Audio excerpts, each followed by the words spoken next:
good afternoon. I hope you're doing all right. If you're watching online, my name is Matt, and I get the joy of being the priest in this little community. And I just want to remind you of our vision. We're talking about our vision today, and our vision is to do two things really beautifully at Unlimited. We want to be this multi-generational family that goes all out for our unreached youth in the city. We want to see them loved, served, come alive. And we want to see like those guys find faith in a place that they didn't think they were going to find them. And secondly, we want to be this multi-generational family that sees miracles everywhere. I promise you, every day I promise that I pray for miracles in your spaces. When I'm cycling my little bike, or when I'm like sitting like reading and praying, or when I'm like in a meeting slightly bored, my brain always goes there. Yeah, like to pray for you guys about seeing miracles everywhere. And if you see a miracle in your day-to-day, please come and let me know, because like that would absolutely make my day. And I want to look at what this family thing really looks like. What does it mean for us to be family in this space? Unsurprisingly, I'm going to root it in John chapter 13. Yeah, a new command I give you: love one another. Go love one another as I have loved you. Go and love and love and love and love and love and love and love. You must love one another. See the imperative: you must love one another. Something fairly unique about Unlimited, this beautiful space that we find ourselves in, is that we're not a parish church. Yeah, I'm a Church of England minister, we're a Church of England church, but we're kind of a new church on the block. Yeah, we've been here 12 years, and so we're what we call a BMO, a Bishop's Missions Order. And we don't have a PCC, we don't have like an electoral roll, but what we do have is some members, which is sort of fairly unique to who we are. And when the church was being set up 12 years ago, I don't know if no one was here 12 years ago, and so that's pretty cool, isn't it? But James and Helen and Liz, I love the fact that James and Liz are the Reverend Doctor and the very Reverend Greer and Greer. They came across the 5 marks of like what it means for us to belong in Unlimited. 5 marks of what it means to sign up for membership, and those 5 marks are these: I'm baptized. Or I want to try to tweak this. I want it to say, I want to be baptized, and I'm committed to growing as a disciple of Christ. I will regularly attend. I'm in full agreement of Unlimited's vision and values. Again, I might want to tweak that because I really hope this space is full of people who say like, Matt, I disagree with you here, I disagree with you there. And you know, like that, but I don't know whether I can, but we can talk about that. And then I'll give financially to support the work of Unlimited. We talked about that a few weeks ago. If you missed it, go back and listen to it. And then I'll play an active part in serving. I'll talk about serving Unlimited's vision and values. This is what we sign up to as members of this space. Yeah, I think one of the most selfless prayers that we can pray is, Lord, use me, isn't it? Have you prayed that prayer? Like, Lord, wherever you find yourself, Lord, come and use me. I don't know whether you've prayed that prayer. I prayed that prayer many a times and felt like I got in trouble for it many a times. Yeah, like I said, Lord, come and use me, and then you end up becoming a vicar. No, that's not always the case. But, you know, like, I wonder whether you've prayed that prayer and you've found yourself in a moment where you're like, oh, gosh, Lord, I didn't think it was going to be like this or that. A few weeks ago, I was preaching back in Bournemouth, in our church that we started 10 years ago, Love Church, and it was such a joy, actually. And I got to talk about my favourite subject, love, and I got to talk about my favourite talk title, You Before Me. You before me. You know, like if we're family, that's what it does consistently, isn't it? It puts you before me. Just think about the times that your mum ferried you around as a taxi. I don't know about you, but my dream in life is not to go to like gymnastics and then swimming and then dance and then, yeah, like all in one night and sit outside in a wet, steamed up car. That doesn't seem like my ideal Friday night. But why does your mum do it? Because she loves you. Think about the time your mum or your dad has spent on the side of a rugby pitch, yeah, or like spending hours driving to Birmingham for a competition, or yeah, like in the wet and the cold watching a bunch of 5-year-olds play football, yeah, like or learn to play drums. Anyone have drums in the house? Like my mum and dad were saints, allowing us to play like drums as hard as we possibly could do in our basically our kitchen whilst we're trying to cook up dinner, or playing the flute, or anyone who played like violin, like your parents must be absolute saints. Or like for me, like learning to drive. Learning to drive for my parents was literally a life and death experience. You know, like, why do they do it? Because they love us, and they put you before me. They put us before them. You know, this is who we're called to be, isn't it? People who love people really, really beautifully. and it puts you before for me. So it comes back to this: a new command I give you, love one another. As I have loved you, go love one another. See, this is what Jesus does, isn't he? He gives himself up for us. This is the way he loves. This is the way he reacts. This is the way he responds, is he puts us before him. He puts you before me. Something that I'm forever grateful for in this community is the way that people give. They give their talent, their time. They give their offerings to the Lord. Often knowing that their time is a very limited resource. Or people write policies and emails into the night, knowing that they've got a hectic day at work the next day, or serve teenagers toasties on their lunch break, or get involved on their only day off. I am forever grateful for those people who do that. We give often, don't we? Not at a place of having much, but having little. And that's where it's particularly beautiful. I think in today's world, sometimes the devil convinces us that we can outgive God. And it's just nonsense, isn't it? We can never outgive God. I want to talk about a time just recently in the coffee trailer where I met a guy, I think it's either this week or the week before half term. I met this guy and he was baffled by, he said he was 16, 17, said to me Matt, why? You're a priest. Why would you stand it was slightly drizzly. He said why would you stand in the drizzle and serve us teenagers coffee? And I said to him, well, we love because we were first loved. And he just couldn't, he's like, I just don't get it. He looked at us and was like, I just don't get it. But this is our story, isn't it? A new command I give you, love one another. As I have loved you, go and love and love and love and love and love and love one another. So how do we do it? What does it mean for us to be family? What does it mean to us to love in that kind of way? I think there are three kind of ways that we can get involved. Practically loving. Everybody praying, everybody serving, and everybody giving. What does it mean for us to play our part? I think it means doing these three things. I would argue that everybody can pray. Whether we've been here 5 minutes or 5 years, everybody can pray. Everyone can, get up slightly early, or on the drive, or on the way home, or when you've seen the WhatsApp message come through, or when you see something on socials, to say, Lord, bless these guys, please. Something that I found really fascinating, as I've seen happening across the UK, is that people are praying like never before. I've been really excited about it, actually. Our friends in Hackney, admittedly they're in London, they're seeing 1,000 people pray from 7 p.m. to 7 a.m. on a random Thursday night once a month. 1,000 people, mainly who are sort of graduates, having to get up the next morning, go to bed for 2 hours, get up, and start working again. But they've seen these guys praying. And what we've seen is this spirit just move beautifully amongst what they are doing. I'm longing for it. It's the thing I long for most in this community, really. Second thing, giving. We are facing a massive deficit. We all know that. If you missed my giving talk, please go back and watch it, and please give. And then serving. I want to talk about serving today and what it means for us to be family in this space. What it looks like for us to sort of generously say, Lord, I've been gifted this space and this time, and I want to give it back. And so I wonder now if we could just break off into twos and threes and ask the question, these three things. What do you find easiest to give? And what do you struggle with? Is that okay? 3 or 4 minutes on the clock, and we're going to come back. These three things, praying, serving, giving. What's an easy thing for you to get involved in, and what do you find really tricky? Is that okay? Great. Let's chat, and then put a bit of music on and chat, and then we're going to come back in 3 or 4 minutes' time. One of the first things that you're taught at theological college, I don't know if you guys were taught this, is a phrase called perichoretic. Were you guys taught this?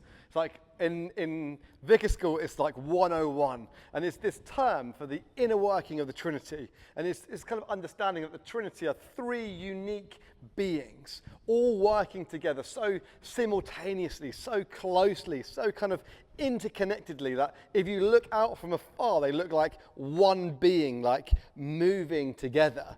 But if you kind of zoom in, you can see three unique beings, but they kind of seem indivisible by how closely they are working together.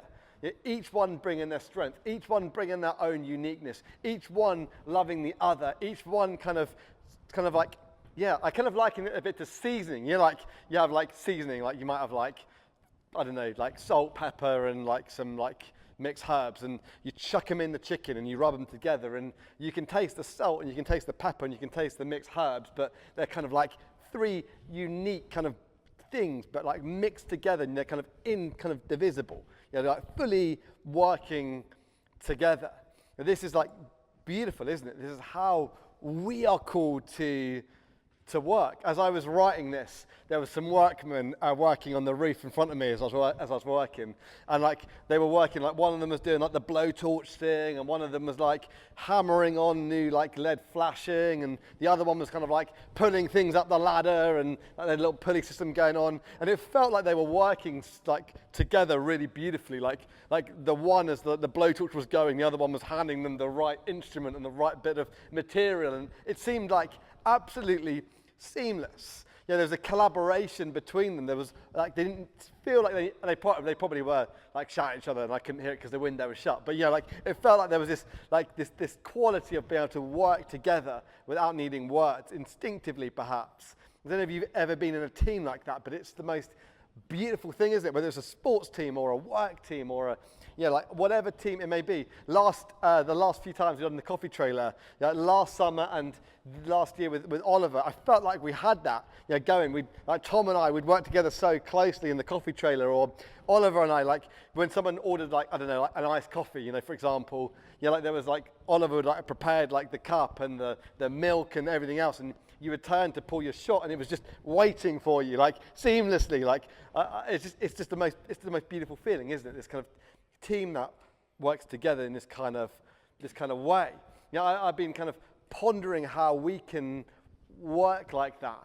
I've been profoundly kind of challenged by one of what the early church fathers said, like Ignatius. He said this: the church is at once flesh and spirit, its unity being the union of both. Church that wants flesh and spirit, unity being the union of both. I love this. What he is saying is the church is the union of what we bring, humanly speaking. Our gifts, our talents, our skills, our energy, our efforts, the things that are our vision, the way that we see things, our unique gifts and talents. It's that combined with what the Spirit is wanting to breathe life into, what the Spirit is wanting to like pour himself upon. Like we bring what we bring, and the Spirit does the rest. I love this understanding. The Spirit, the church is the kind of fleshly kind of side of it, and the Spirit that brings it into life. And so when we talk about everyone serving, this changes how we approach this, doesn't it? If the Spirit is at work, when we bring our best and he does the rest, it changes our approach to everything. I want to talk about us being family today. I want to say that no one is the finished article. Not one of us have those kind of moments where we think, I can't do this, or I'm not up to this, or I feel like I'm stretched here, or this doesn't quite fit my skill set, or I find this tricky. We all face those questions of feeling ungifted and underqualified and kind of all the rest, isn't it? But if we believe that the church is a combination of our humanness, the way God has purposefully made us to be together, and the work of the Spirit, there is something beautiful at play. Martin Luther, there's an amazing Rest is History podcast. Any people listen to Rest is History? I love it. I'm a bit of a nerd, and I love it. And they just done one on Luther. It's brilliant. 6-parter. It's quite long, but it's good. And he said this: I believe that there is on earth a community of pure saints under one head, Christ's. It is called together by one Spirit, one faith, one mind and understanding. What's his point? The church isn't a bunch of individuals who each bring their gifting, a bit like a gig night or a football team of like professionals. It's not about that, but it is a body made up of interconnected parts. A couple of years ago, I used to get dodgeball videos come up on my feed. Like if you watch a video, you get more and more and more and more and more. And I used to love it because you get like one person, he was the aggressor. He would like throw balls at people. You get one guy, like obviously be first out on the bench, and he'd be like screaming at the guys, like, come on, you can do it. And then you'd get another guy who would like be on the floor, like curl up, and you'd get another person like on top of them, like blocking him with the balls. Yeah, like I just used to love it. There was this team dynamic going on. Yeah, and it was sheer chaos, but it was this incredible team. In so many ways, that is who we are called to be, isn't it? That's how we are called to operate. That is when we really realize that we are loved and known. And I think most of us, deep down, that's what we really want. We want to be loved and we want to be known. I remember in London, I felt a little bit lost in my church. And I went every week. I had some great friends. I would turn up to some great stuff. We ran some really amazing stuff, but I really only felt connected to it. I really only felt it was like my church when I started to pray for the church, its leaders, to start to give and to start to really kind of serve. That's when I really felt like it was like my church and I had a place. I remember joining the worship team and being really nervous and going for this drums audition and like just scraping through, but then going to a worship night and some of the best drummers would sit beside me and they'd be like, come on, Matt, it's like, they'd click me in, and it was just the best feeling of like being part of this team. Or then I joined, as a Connect group leader, and we ran a Connect group, me and Laura, and there was this sense of just like ownership and belonging and purpose that I couldn't quite kind of like put my hands on until I really kind of started to serve in that capacity. I said at the AGM a few weeks ago that I want more grassroots stuff springing out of this place. I'd love a whole bunch of stuff to be running this time next year that isn't in play right now, that we kind of can just see on the horizon. There was an amazing quote by Darwin. I bet you didn't think you'd hear from Darwin today, right? Darwin said this: in the long line of history of humankind, those who learn to collaborate and improvise most efficiently have prevailed. See, I think that we can add something to that statement, can't we? We love you, Lord, bye. We can add to that, can't we? That in a long line of the church, those who have learned to collaborate, improvise, and wait on the Spirit have really exceeded. I want to talk about collaboration and improvisation and what it means to beautifully and wonderfully gather together to see what the Spirit is doing and to work for a common cause. In his book, Automatic Habits. No? I've got that wrong. Sorry, thank you so much. I can't say that word. James Clear talks about this moment where generations, they get close to each other.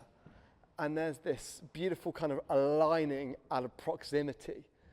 And there's this moment where like they kind of beautifully bond together. And there's a whole chapter on it. And I was fascinated by it.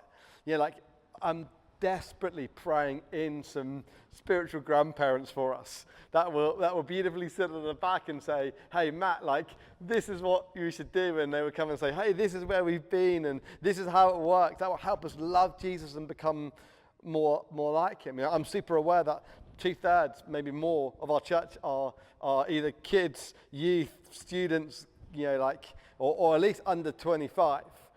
And I think we've got a duty of care to place in their hands, this is how we kind of do discipleship in a way that establishes faith, sets us up to follow Jesus and become more like him for the long haul. When the storms come, they've got the tools to beautifully and wonderfully be able to weather the storm. We have a role to play, don't we?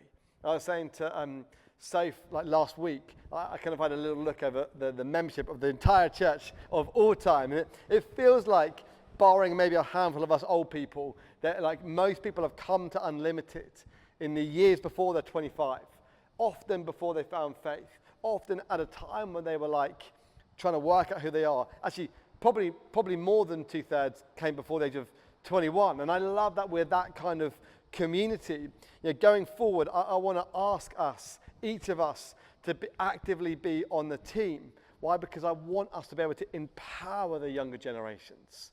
Now, I want us to beautifully, wonderfully be able to pray in some spiritual grandparents and godparents and middle-aged parents, that can cheer us on and bring some life to this space.